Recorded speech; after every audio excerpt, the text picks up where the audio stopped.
contemporánea por la Universidad de Sevilla, magíster en Ciencias Políticas y licenciada en Historia por la Universidad de los Andes, Venezuela. Algunas de sus publicaciones son El Estado Cuartel, Enemigo Interno y Asedio Ciudadano, Historizar el mal en Venezuela, El mal como instrumento en Venezuela 2023, La experiencia de la mujer en la guerra, una historia cultural, del 2022, El mal y su representación en Shoah, 2022, Política encubierta y transición política, 2021, y La apología a la guerra como forma de control ideológico en Venezuela, 2019. Entre sus líneas de investigación está el estudio y la relación entre política, emociones e imaginarios. Bueno. Buenos días, buenas tardes casi. Gracias, Liliana. Bueno, en primer lugar quiero agradecer la gentil invitación de María Victoria, de Isidro, así como el apoyo y el cuidado de todo el equipo organizador de este importante congreso. Y en segundo lugar, y no menos importante, pues gracias a ustedes por estar aquí. Mi trabajo, la presentación de hoy se titula La institucionalización de la violencia como control social, la socialización del miedo. Este trabajo forma parte y es continuación, a su vez, de investigaciones previas sobre el periodo que en Venezuela se inaugura en el año 1999 hasta el presente. Sobre ese largo, complejo periodo he trabajado cómo el grupo de poder que se mantiene hasta hoy en día ha construido, ha instituido los imaginarios políticos, los imaginarios sociales, cómo ha hecho uso de la ideología, del proceso de ideologización. He trabajado sobre el asedio simbólico, material, emocional de ese grupo. He trabajado una emoción, en este caso la nostalgia vinculada a ese proyecto ideológico, y cómo a través de la nostalgia, en un momento determinado, acapararon la recepción y el apoyo de la sociedad venezolana. Estoy hablando del pasado, no hoy en día, las cosas han cambiado mucho. Otra de las áreas que he trabajado en ese largo periodo son las relaciones civiles militares en Venezuela durante ese periodo 1999 hasta el presente. Dentro del marco de la teoría de las relaciones civiles militares, trabajé con Harold Laswell y su teoría del Estado Cuartel o el Garrison State. En su teoría, Laswell habla del predominio de los militares o los profesionales de la violencia, que no son otros que los militares. Esos militares, junto con un pequeño grupo civil, son los que detentan el poder en esta forma de Estado. En su teoría, Laswell habla de un fenómeno y de un proceso que él denomina la socialización del peligro, que él habla que es la característica fundamental de la violencia moderna, pero que también esta socialización del peligro es una especie de pegamento que vincula y une a los miembros de una sociedad que está todo el tiempo estimulada o una sociedad en peligro. Dicho esto, debo decir también que la intención del trabajo, de este trabajo y de esta propuesta que les traigo es repensar y reflexionar. En este caso también debo decirles que si hay algún tipo de preguntas que no puedo contestarles es porque, bueno, estoy ejerciendo la autocensura por mi propia seguridad. Espero que me sepan perdonar. Se la podré contestar quizás en un grupo pequeño, pero así no puedo. Entonces espero que me disculpen, pero bueno, es parte de lo que les vengo a hablar sobre la socialización del miedo en mi país. Cuando digo mi país, voy a tratar de no nombrar qué país es. Comienzo. La emoción sí causa un poco de, no sé, ¿qué causa risa? No sé. ¿O qué causa? Incomodidad. Sí, eso iba. Ok, entonces comienzo. La emoción, como alteración del ánimo intensa y pasajera, agradable o penosa, que va acompañada de cierta conmoción somática, cumple diversos roles cuando se habla de la violencia, de sus distintos desarrollos, contextos, usos y aplicaciones. En el caso del miedo, entendido básicamente como angustia por un riesgo o daño real o imaginario, y recelo o aprensión que algo dañino, algo malo, suceda en contra de lo que se desea, cumple una función social y dentro de ella una función de instrumentación política. En relación con esto último, Juliana Burker sugiere que sobre el miedo se ha presentado poca atención a su fisiología y a cómo las emociones median entre lo individual y lo social. Al examinar la distinción que se hace frecuentemente entre miedo y ansiedad, podemos ver cómo las emociones se relacionan fundamentalmente con las relaciones de poder. En este contexto, ay no, voy a pasar. ¿Qué quieres? La mía. Por favor, la tercera, la que viene. Ok. En este contexto y con esta temática central, la violencia, un problema abierto, mi propuesta es, desde la experiencia emocional del miedo instituido por aquellos estados no democráticos, es decir, el de mi país, y así pueden ser otros, establecer un marco epistemológico que nos permita, en primer lugar, y en términos generales, estudiar el papel de las emociones en las estructuras políticas y sociales. 2. Indagar en la relación de la violencia con las emociones. En segundo lugar, y de una mirada más específica, intento reflexionar sobre la relación entre la violencia y el miedo. Y a partir de esta relación, estudiar el miedo y su proceso de socialización en dos facetas. Para eso, apelo a dos categorías de la historia de las emociones. Una es la del régimen emocional, una categoría del historiador William Ready, y la otra es la comunidad emocional, que es de la historiadora Barbara Rosenwald. Ambos son historiadores de las emociones. Hablamos así de una reflexión teórica que intenta dar respuesta a la relación histórica del miedo y la violencia, cuyos núcleos emocionales tienen implicaciones políticas, ideológicas, sociales y culturales. En otras palabras, veremos cómo la institucionalización de la violencia, implementada por los estados no democráticos, usan e inducen el miedo en la sociedad para crear e instituir normas de convivencia. ¿Tienen un ejemplo? Yo me estoy autocensurando. Normas de convivencia y control social.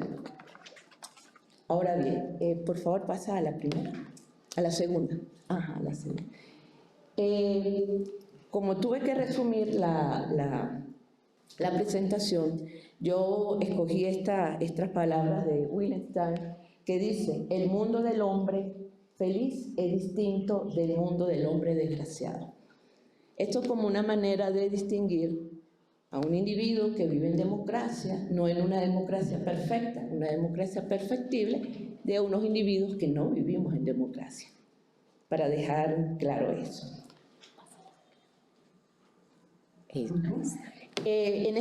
Yo tenía la segunda parte era una síntesis historiográfica en la que yo me preguntaba cómo se ha estudiado la violencia en Venezuela.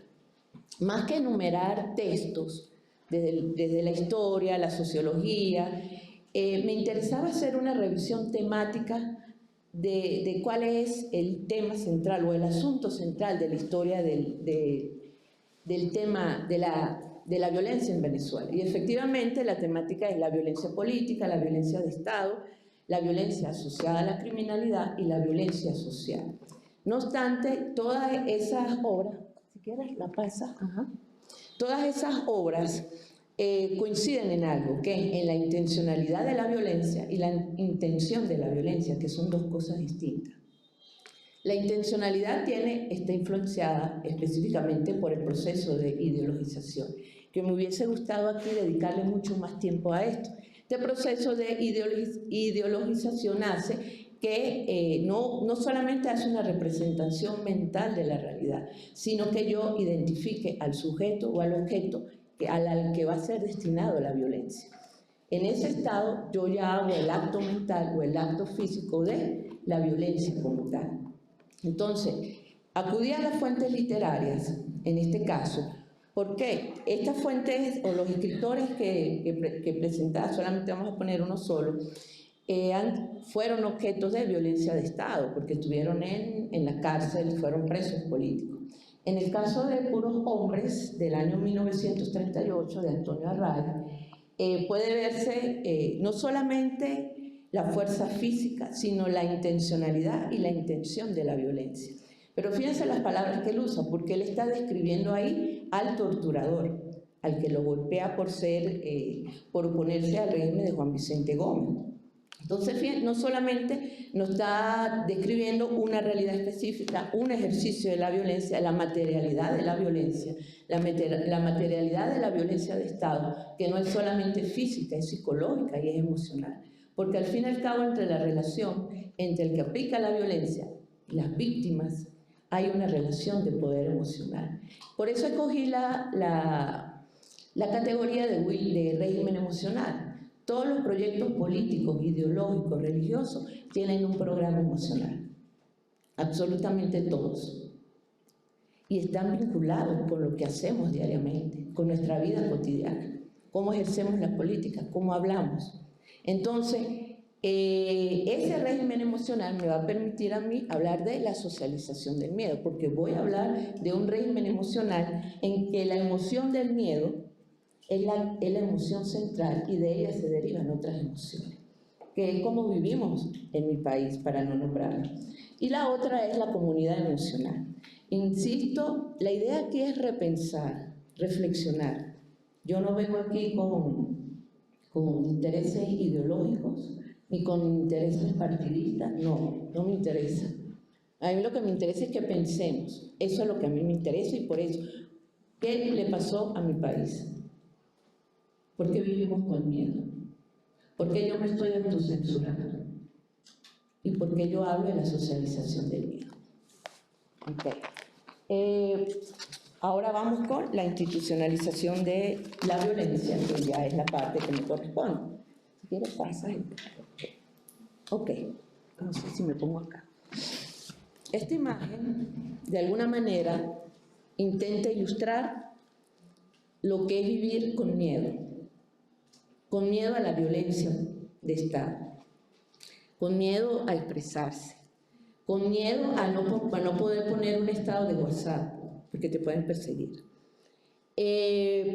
Pero esta imagen además me permite explicar lo que dijo Hilda, la materialidad de la violencia y los imaginarios de la violencia a partir del miedo.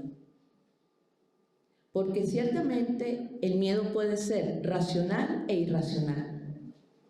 Y el miedo, en un principio, dice Victoria Camps, la gran filósofa, y recomiendo su libro que se llama El gobierno de las emociones, filósofa española de la Universidad de Barcelona.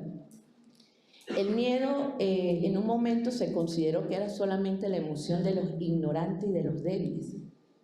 Posteriormente, el miedo es la emoción que nos permite confrontar el mal, los peligros. Ahora, ¿cuál es el contenido del miedo que es desde el Estado normalizado, instituido, recreado?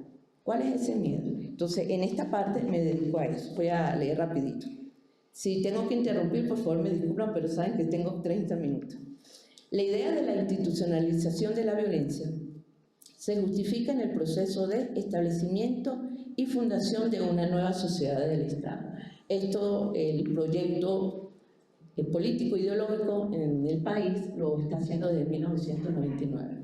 Posteriormente le pudieran mostrar, por ejemplo, los empaques de Mercal, que fue el mercado inaugurado porque el que era presidente en un momento determinado, y en esos empaques habían comiquitas, había un proceso de ideologización muy fuerte, ¿ok? En ese momento.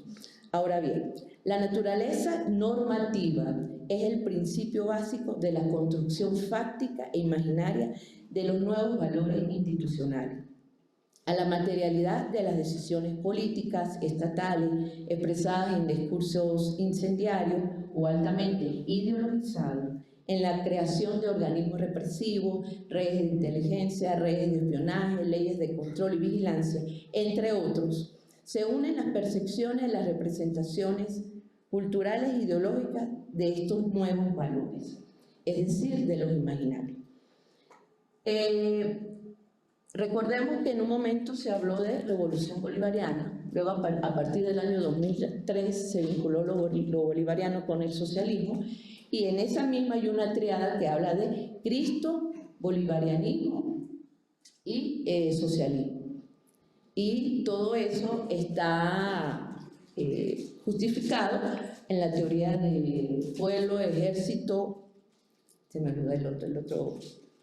Bueno, decimos, si bien ambos procesos, es decir, la materialidad, la construcción de toda esta organización de todos estos cuerpos represivos de vigilancia y los imaginarios, ambos procesos tienen como objetivos, que ya lo hablaron en la ponencia anterior, en la institución de significaciones.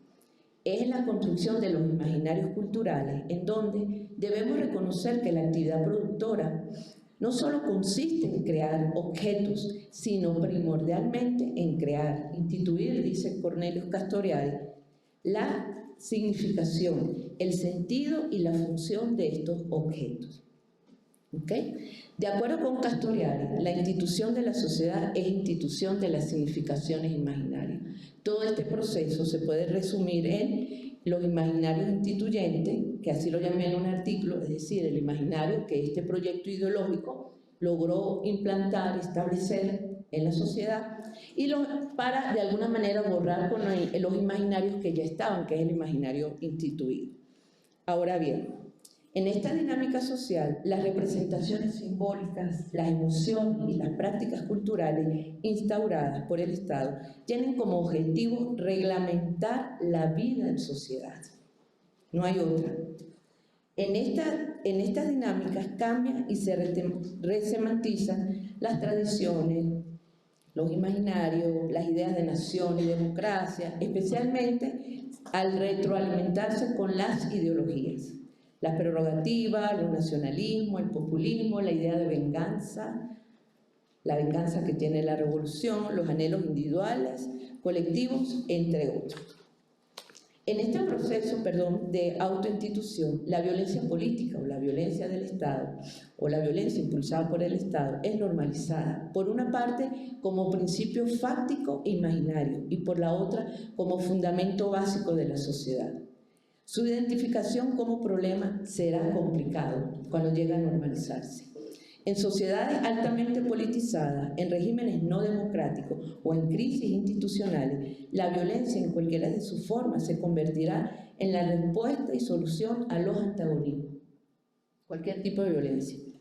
De problemas, la violencia transitará a ser política estatal y práctica cultural cotidiana, no solo en los sectores de poder político, sino en la convivencia diaria de los ciudadanos, en este caso los ciudadanos de mi país. Aunque suene paradójico, la naturaleza normativa presente en las políticas estatales y en la creación de nuevos imaginarios o en su defecto en la resignificación de los existentes por parte del Estado, incluye y admite la violencia como parte de un proyecto institucional. En este sentido, la representación mental de la realidad y de los enemigos políticos por parte del Estado y sus aliados influenciados por la ideología y animados por la carga emocional, facilitará la identificación del objeto o sujeto de violencia, como lo expresa la filósofa Victoria Kant. En el encauzamiento de las emociones tiene una parte importante la facultad racional, pero no para eliminar el afecto, sino para darle el sentido que conviene a la vida, tanto individual como colectiva. Kant afirma que hay una delgada línea entre lo sensible y lo racional. Esto de alguna manera contrasta con la idea que tenemos de las emociones, que las emociones son irracionales. No, esta fue la idea clásica, sobre todo en el mundo donde la razón se oponía a cualquier tipo de subjetividad o a cualquier tipo de percepción. Podemos afirmar entonces que sobre el núcleo emocional de la violencia se construye un discurso racional y se instituye una política racional o aparentemente racional. Hablamos así de la instrumentación social de las emociones, de su racionalidad e irracionalidad y su relación con la política, como lo afirman los politólogos Todd Hall y Andrew Ross. Reservan el término emoción ellos para los episodios socialmente más reconocidos y estructurados de lo que ellos describen como respuestas afectivas. En este contexto, proponemos que la socialización del miedo puede definirse ya sea como una fase o como una etapa de la institucionalización de la violencia, como control social. Pasa la lámina. Ok, quiero detenerme un poco en estas láminas. Todos conocemos el gran hermano que vigila la mirada. Pasa, por favor. Luego que la persona que está allí murió, ¿okay? Empezó una campaña simbólica, sobre todo, en las instituciones públicas, ¿no? O en las notarías, en las prefecturas, de manera que cuando uno entrara a esas oficinas, lo primero que viera sea la mirada, ¿no? Esta fotografía, un mural con los ojos, ya saben, foto de Leonardo Fernández, por favor, la otra. Ok, esto es un desfile, las Fuerzas Armadas en Venezuela, esto fue en el año 2014. Esta es una foto también con la mirada vigilante. Y ciertamente esto ha perdido poder, ¿ok? Ha perdido poder. Sin embargo, tenía una intención, había una intencionalidad ideológica, una intencionalidad de la violencia y hay una intención de la violencia, porque esta es una violencia simbólica. ¿Y es para qué? Hay muchos reportes, hay testimonios en los que, sobre todo las personas de la tercera edad, es donde tenía mayor recepción esto, se sentían indefensas. ¿Por qué? Porque la difusión de la imagen del héroe, del santo omnipresente, omnipotente, se reconstruye dentro del imaginario. Y es que hay un cambio en el imaginario en Venezuela. Bolívar era parte del imaginario. Este proyecto intentó sustituir a Bolívar o poner a la par al líder originario de este proyecto con Bolívar. Luego vino, como les comenté, todo lo que tiene que ver con la Revolución Cubana. Ella se intentó, y la campaña de ideologización fue muy fuerte, muy fuerte. Lograron, y hoy hay una parte de la sociedad venezolana que está bajo estos sistemas ideologizados. No pasa. Ahora bien, bueno, voy a cortar, me disculpen. Ok, el miedo como régimen y comunidad emocional. ¿Qué será eso que yo estoy tratando de decir? Como vimos, el miedo como emoción se socializa cuando se convierte en el fundamento del régimen emocional. Ahora, ¿qué es el régimen emocional? Para William Redding, ¿se acuerdan que más o menos les comenté que era eso?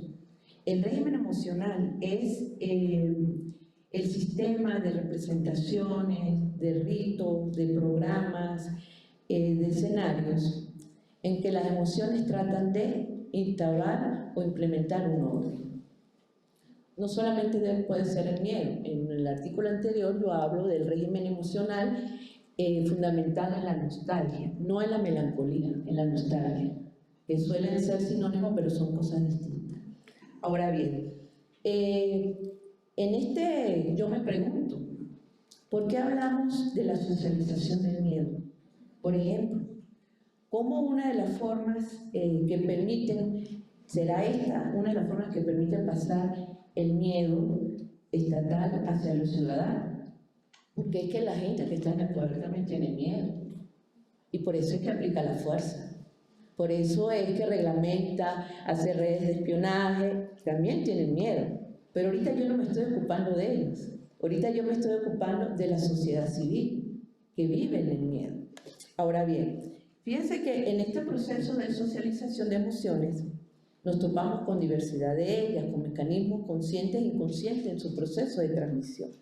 Y así como hablaba Olga, ¿verdad?, hace rato, hay una especie de contagio emocional. Es decir, según Van Lagen, un mecanismo inconsciente que contribuye a la circulación de las emociones. Cuando él habla de contagio, él no se está refiriendo a que las emociones es una enfermedad o son enfermedades. Él está hablando, es una metáfora que él utiliza como de explicación de que las emociones pueden circular inconscientemente. Yo no estoy de acuerdo con Van Lagen, ¿no? Y estoy hablando del caso de mi país.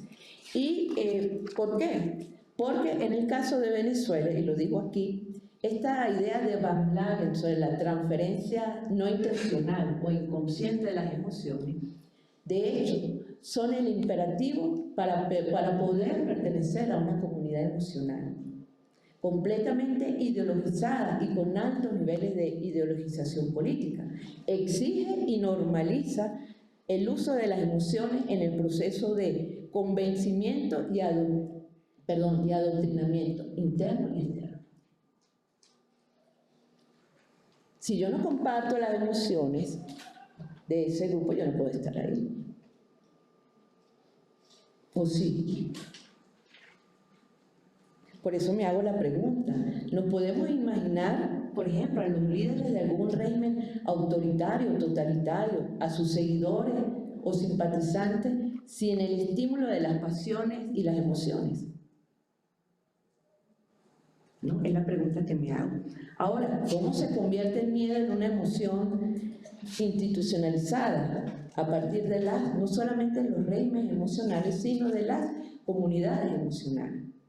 Aquí vamos con la tesis con la definición de Bárbara Rosenwald. Las comunidades emocionales son, en esencia, cualquier comunidad social. La familia, el grupo de estudio, un salón de clase, una comunidad política, un partido político, un núcleo ideológico. Cualquiera puede ser comunidades emocionales. ¿Qué nos corresponde a los historiadores? Identificar, que es el trabajo más duro, la teoría y la metodología de la historia de las emociones, tratar de rastrear e identificar esas emociones. A veces las emociones están como las palabras, pero otras veces hay que saber analizar el contexto. Ahora bien, debo decir, antes de pasar ya al último, creo que ya no me queda tiempo, es que una de las mayores críticas a William Ready fue que él habla o le da mucha importancia a lo emotivo, es decir, a los actos del habla. Y Bárbara Rosenwald dice, no, no solamente son los actos del habla, es el lenguaje del cuerpo, el lenguaje corporal, la conmoción somática, el ojo, el rostro, los gestos, todo eso forma parte también del estudio de las emociones. ¿Okay? Por eso es que hay distintas fuentes para estudiar las emociones, pero eso se lo puedo decir aparte. En pocas palabras... Tenemos 5 minutos. Bueno, tranquila. En pocas palabras, pasa por favor. Hay un buen ejemplo, no el anterior, el anterior. Acá, hay un buen ejemplo. Jan Pampel, aquí que ustedes lo ven, Jan Pampel es uno de los principales historiadores de las emociones. Él, como una manera de tratar de ilustrar que se entienda la relación entre emoción y política, yo tomé este ejemplo, ¿no? Él dice, ahí está la obra de Pampler, está en un artículo, lo pueden conseguir en inglés o en español, y está la página. Dice, un ejemplo a modo de ilustración. Él estaba tratando de vincular la relación entre emociones y política. Un ejemplo a modo de ilustración, durante la colectivización de la agricultura en la URSS, una hija del Gulag, que está así en la cita, ese lo puso en ruso, o del Gulag, podemos decir, habría sido empujada a un intenso sufrimiento emocional a causa del conflicto objetivo entre el amor a su padre biológico y el amor por el padre de los pueblos, Stalin. Si ella obedecía al último, tenía que denunciar al anterior, lo que probablemente causaría la aniquilación física de este. Cierro la cita. Ahí está los datos. Agrega Pampler además que el régimen emocional del estalinismo habría hecho muy difícil para ella practicar una exitosa navegación emocional. Le habría habría ofrecido muy poco refugio emocional, ya voy a explicar esto, y habría alcanzado un muy pequeño grado de libertad emocional. El estalinismo fue, por lo tanto, un mal régimen emocional. ¿Por qué hablo de estas categorías? En el caso de mi país, por ejemplo, cuando se estudian las emociones, si los gobernantes permiten cierto tipo de protesta, ellos tienen su límite. Dentro de la historia de las emociones, eso es para que la sociedad que está bajo cualquier emoción, pero sobre todo una sociedad que está en peligro, bajo un régimen no democrático, de alguna manera drene, como cuando uno no está con una olla de presión. Pero tiene cierto, ese es el refugio emocional, ¿ok? Eso está estudiado, ¿ok? Pero yo lo aplico para el caso venezolano, ¿ok? Para yo intentar, no solamente como venezolana, no, es imposible, ¿no? En la historia de la emoción está la subjetividad, pero fíjense que yo he intentado ser rigurosa, ¿no? Porque más que intentar es proponer un modelo para problematizar el estudio de la violencia. Porque más allá de las cargas descriptivas, yo lo comentaba con muchos profesores, ¿qué pasa cuando una sociedad pierde la vitalidad y pierde la esperanza? Eso no está en números, eso no lo muestra la estadística, eso no lo muestra una cantidad, pero eso lo puede hacer la historia de las emociones. Entonces, a manera de conclusión, yo digo que, este es el modelo que yo estoy proponiendo. Yo he aplicado este modelo cuando hablo de la nostalgia como régimen emocional en Venezuela, ¿ok? Pero este del miedo lo hice especialmente para el Congreso, para el simposio, ¿no? ¿Qué pasa? Fíjense que, bueno, ahí se me movieron un poquito las diapositivas, realmente era violencia y miedo, ya sabemos, en este caso, porque estoy trabajando en miedo, pero la violencia produce desesperanza, angustia, estrés, tristeza, etc. Esa vinculación entre el miedo y la violencia, por ejemplo, me permite a mí problematizar desde la historia de las emociones, en este caso el miedo. Pero fíjense que yo no hablo del miedo individual, yo hablo del proceso de socialización del miedo. A partir del régimen emocional, el impuesto, y que la sociedad civil pues no escapa de eso. Y también de las comunidades emocionales. Puede conseguirse en un país mini comunidades emocionales del miedo, pero todas van a constituir una comunidad emocional. Sobre todo si se está del grupo que uno es considerado enemigo político. Porque ahí está la intencionalidad y la intención de la violencia. El enemigo político, ya no es el adversario, es el enemigo político. Entonces, finalmente, ¿qué pasa con el miedo cuando se instaura como régimen emocional? Bueno, hay un control emocional. No nos damos cuenta de eso, no nos percatamos, pero William Reid dice que cuando hay cambio de régimen político o de sistema político es porque una emoción ya se agotó. Entonces hay que dar... Si nos agotamos de un régimen político, no, bueno, eso ya es corrupción, todo el tiempo lo mismo, burocracia, etc. Hay un hastío, ¿cierto? Hay un desdén. Entonces buscamos en el político que viene, o el mejor político, una emoción que me sustituya esa emoción del hastío. Así funciona, por eso se habla del régimen emocional, que los que fundamentan el régimen emocional pues buscan el control emocional. No nos percatamos de eso. Y en la otra parte, el miedo como comunidad emocional, nos podemos preguntar, ¿cómo el miedo cohesiona? Ahí tenemos la materialidad del miedo y los imaginarios del miedo. ¿Cómo funcionan estas comunidades? Por ejemplo, ¿cuál es el rol de estas comunidades en la institución de la violencia de Estado? Podemos hablar aquí de dos categorías que estoy desarrollando, que son sociedades en disputas y emociones en disputa, que es lo que está pasando en el país. Muchas gracias.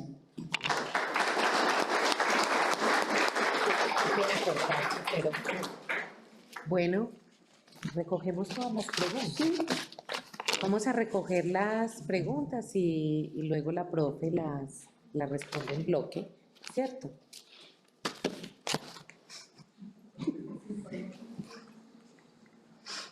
pongamos de motivación esta... Quería preguntar, ¿hay algo reciente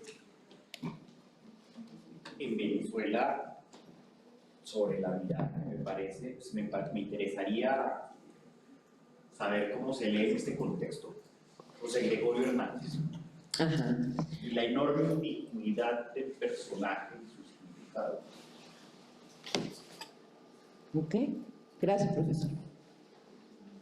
Otra. Ajá, Isla.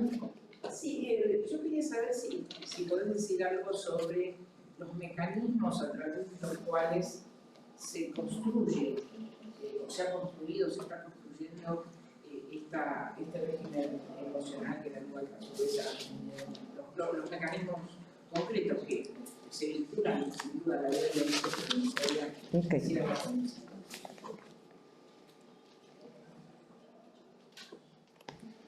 ¿Listo? Simplemente como complemento de eso, pues desde acá, desde Colombia, me llevó un poco a repensar algo que había dicho alguien que al principio no cree que cuando dice violencia todos sabemos de qué estamos hablando. ¿Qué tipo de violencia? Y yo creo que cada cual lo tiene un poquito desde el contexto, que el tipo de violencia política. Yo creo que es que la experiencia de violencia política es muy distinta a la nuestra. O sea, nosotros lo pensamos sí muy cuantitativamente. Claramente un número de desastres, de desplazamientos, y que en ese sentido ha sido mucho más visible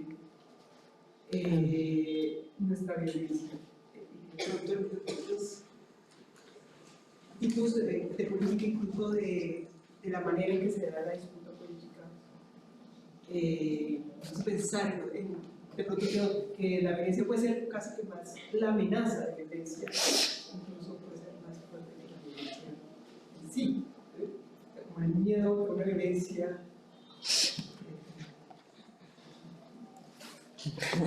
Profesor. Frente a la amenaza norteamericana, ¿cómo está viendo ese miedo y esas emociones venezolanas? Ok, luego por allá, Creo que está el profesor. luego el...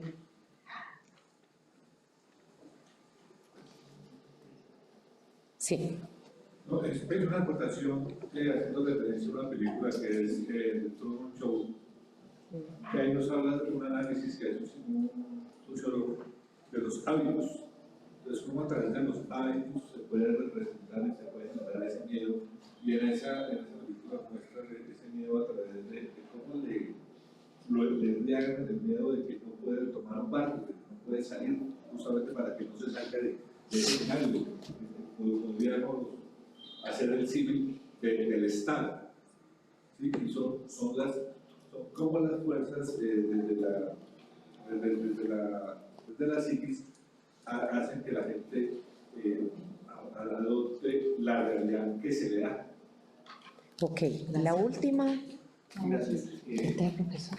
Quisiera preguntarte cuál es tu percepción, o no tanto la percepción, sino la experiencia como investigadora en relación con lo que estás presentando del miedo, la productividad académica, las investigaciones sobre el propio gobierno de Venezuela, sobre todo cuando estas son críticas al gobierno, cómo se está desarrollando eso, si se puede hacer de manera, bueno, yo intuyo la respuesta, pero quisiera que se pudiera responder un poco más a profundidad, y también cuál es la posición, digamos, oficial de la universidad en la que usted trabaja frente al gobierno. El profesor Castilleros, la última, ahora sí. No, muy rápido, solo tengo un poco la sensación extraña de este seminario, de que la palabra conciencia de esos términos que uno trata de coger con las dos manos, pero se van todos entre los dedos, es como el agua. Y creo yo que que efectivamente tenemos unos lenguajes muy peculiares para hablar de eso, para hacerlo visible o incluso para hacerlo visible también, ¿no? Por ejemplo, las mediciones.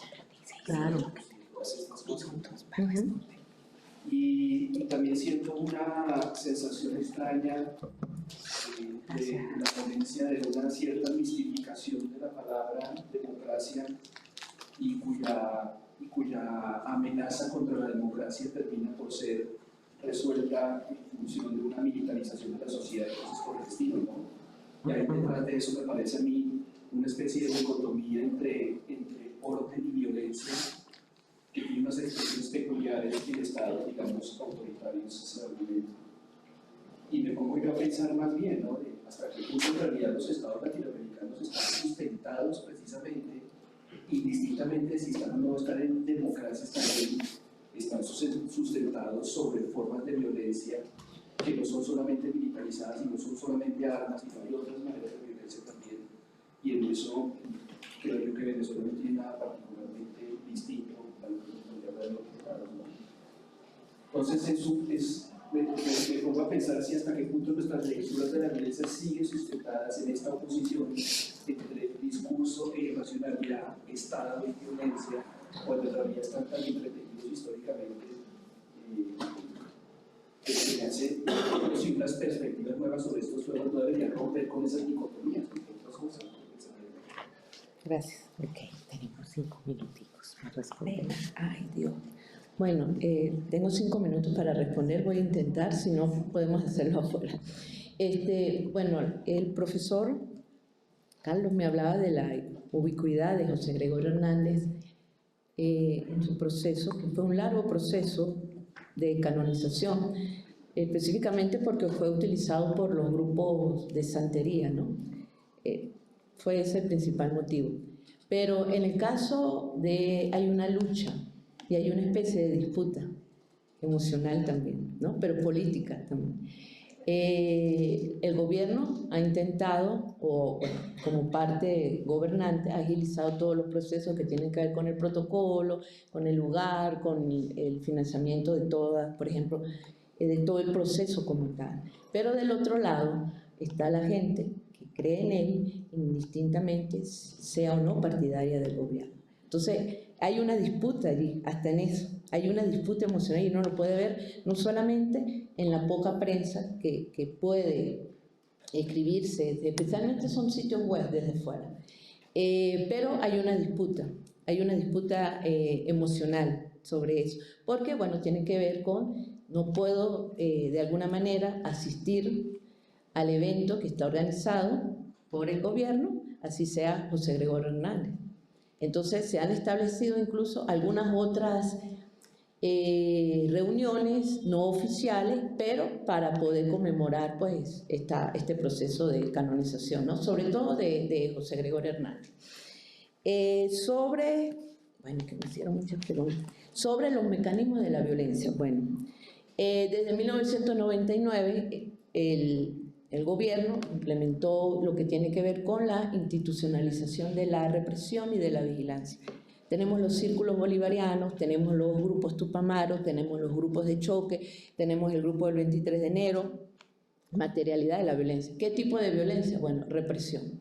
Represión a las manifestaciones cívicas, golpes, amenazas, que no solamente se concentraron en ciertas avenidas de Caracas, de la capital, sino también en la universidad donde yo doy clase. ¿Okay? Entonces, sí, está la violencia física, hay armas, revólver, hay otro tipo de armas, pero también están, pues, armas menos sofisticadas, ¿no? Pero ahí se ejercía la violencia física. Pero además de eso, con la instauración de la milicia bolivariana, que sí, ciertamente la milicia bolivariana es producto de críticas, de risas, de ironías, pero esa milicia bolivariana fue la que de alguna manera inauguró el orden civil o cívico-militar en Venezuela.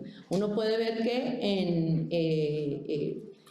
era la violencia de, bueno, tienes que estar pendiente porque la guerra simétrica, que es la concepción que tienen desde el Ministerio de la Defensa, la guerra simétrica de luchar contra el imperio. Entonces, ese estado de alerta permanente, por supuesto, no a todos los ciudadanos afecta de la misma manera, pero son mecanismos de violencia. Hay otro mecanismo de violencia que tiene que ver con la violencia simbólica, que solamente les traje algunos, ¿no? Solamente le traje el de la mirada. Por supuesto, esto fue luego de la muerte del líder originario, pero estos mecanismos de manipulación, de asedio simbólico, ¿qué buscaban? Porque tenemos que... ¿Cuál es el objetivo de la violencia? De cualquier tipo de violencia. Pregunto. ¿Cuál es el objetivo de cualquier tipo de violencia? ¿Ah? Dominar, pero ¿qué más? Dominar que el cuerpo, herir el cuerpo, torturar, producir tortura psicológica, emocional. Y fíjense que ahí están las emociones, están presentes y se considera como algo secundario, pero ahí está. Ahora bien, esos mecanismos, sobre todo lo que tienen que ver con los Tupamaros, que hoy en día se convirtió en partido político, ¿okay? A pesar que tiene denuncias por violación de derechos humanos, hoy es un partido político en el país. Entonces, por eso es que hablo de alguna manera de la normalización de la violencia. Ah, ya tengo que cortar. Sí. Sí. ¿Qué violencia? Bueno, gracias y sí, le puedo responder. Enseguida, en el receso, hablamos con la gente, ¿cierto? Muchas gracias.